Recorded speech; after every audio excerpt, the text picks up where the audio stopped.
On the show, joining us now, Hank Burdine, board member with the Mississippi Levee Commission. Thanks for joining us, Hank. What about these Yazoo pumps? I'm telling you, it's a sad, sad day for the South Delta.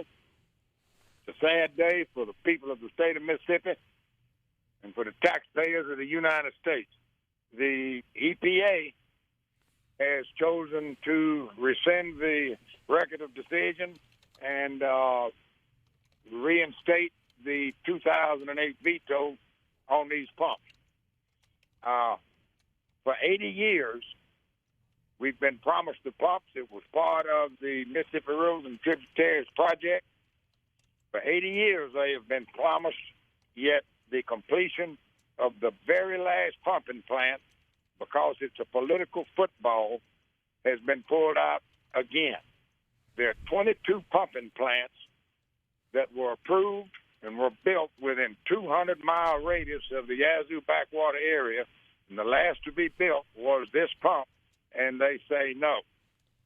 The sad part about that, not only for the environment, but you had the back-to-back floods we had, the backwater floods we had, 2019, 2020, there were 700 homes down there that went underwater. 94% of those homes were minority occupied. And many of those homes remain uninhabitable today. Mm-hmm. Now, despite the Biden administration and the EPA administrators' repeated insistence that the environmental justice is a priority, that means that the minorities are taken into major consideration in any decision made, and including a meeting with Michael Regan this past Sunday down at the steel biostructure, where he had the opportunity to hear directly from those people that live down there. They chose to ignore the concerns of this community and said that no pumps will be built. Now, to me, pardon my French, that's a chicken poop way of saying politics is involved in this thing, and it's a political deal, and we're just not going to do it.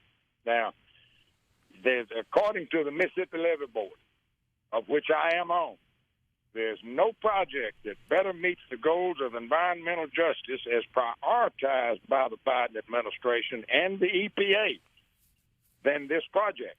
But without these pumps, there is no relief from this flooding. And the livelihoods and lives of our neighbors, 62% of who are people of color.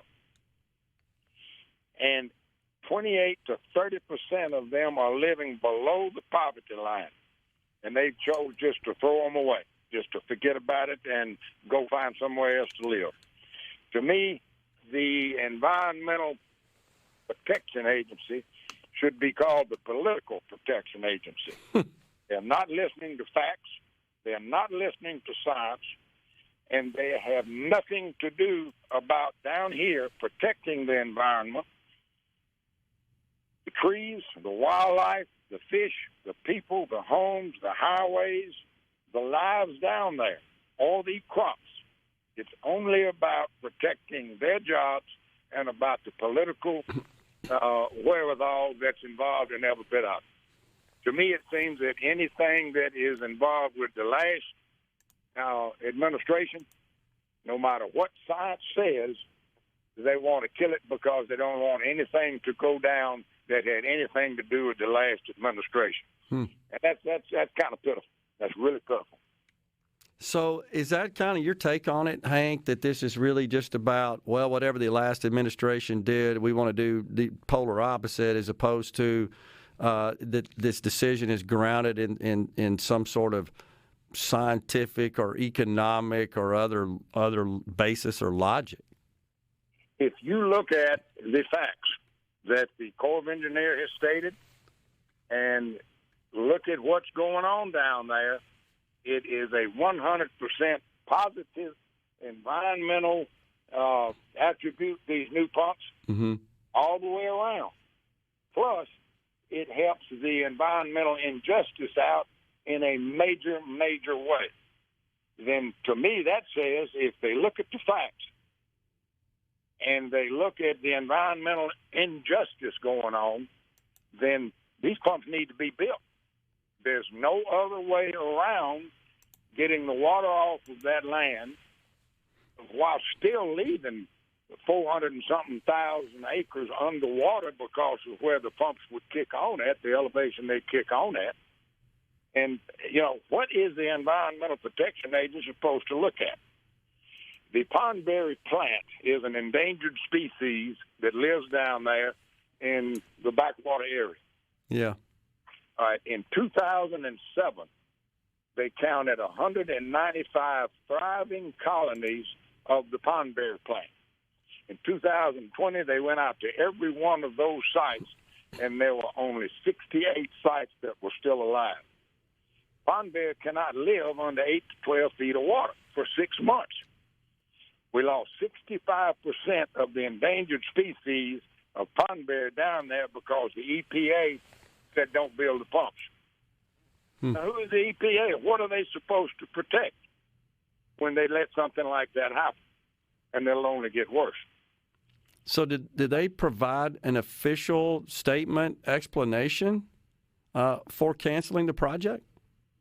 From what I have seen, they have said that it will revert back to where it was in 2008, and I have not seen a specifics that they put out yet. Yeah. Huh. Interesting. So you got another situation down here. They're listening to radical environmental organizations that have yet to be down there and look at this thing when it's underwater. I went down, as I have said before, took my boat down there at the elevation of 87 when the pumps would kick on and try to maintain that elevation. American River is one of the main environmental concerns against it. Yeah. It says that it will drain all of the South Delta, that it will drain the Sunflower River. So at 87, I put my boat in, and I went down there, and as far up as I could go of the Sunflower River system, of the Steel Bayou system, and Deer Creek, the rivers were still out of their bank. They were still in flood condition. So I can't figure out what the thinking is unless it's a politically motivated situation, and I'm afraid that's what it is. Now, Cindy Hyde-Smith, our senator, and is extremely upset about this, as is Roger Wicker. Cindy Hyde-Smith, and I'm looking at a statement she made right now. This is an absolute terrible day for the people who live in the Mississippi Delta, and even a sadder day for the country when an agency like the EPA refuses to do the right thing for the people. Yeah, we got statements from the governor and the commissioner of insurance, Mike Chaney, and also from Andy Gibson as well. So, yeah, it's. Our Governor Reeves said caused hundreds of millions of dollars in damage over the last 20 years alone. Yeah. Seems like and this is from the governor. Seems like every day the Biden administration finds a new way to fail Mississippians. Yeah, that's what he said. Exactly. Wow. So what about the other states? Do other states have backwater pumps? Are we the only one that doesn't at this point?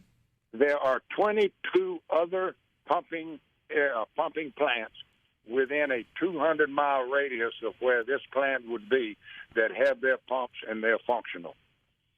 During the flyover 2 years ago, when the EPA came in here, and they got in during the backwater flood time, they took off from the airport and they flew over the Louisiana side of the Mississippi River. That's probably where they left from. They left from Louisiana to come over here, and they were planting cotton. They were working fields up, and they came across the Mississippi River. Yeah, and there the South Delta was under 8 feet of water. The land elevation in the South Delta is higher than the elevation in Louisiana. And they said, what is going on here? Why are they farming and you are not?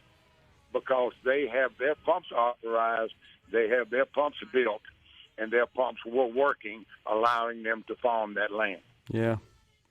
that we had 580-something thousand acres underwater on the Mississippi side. Yeah.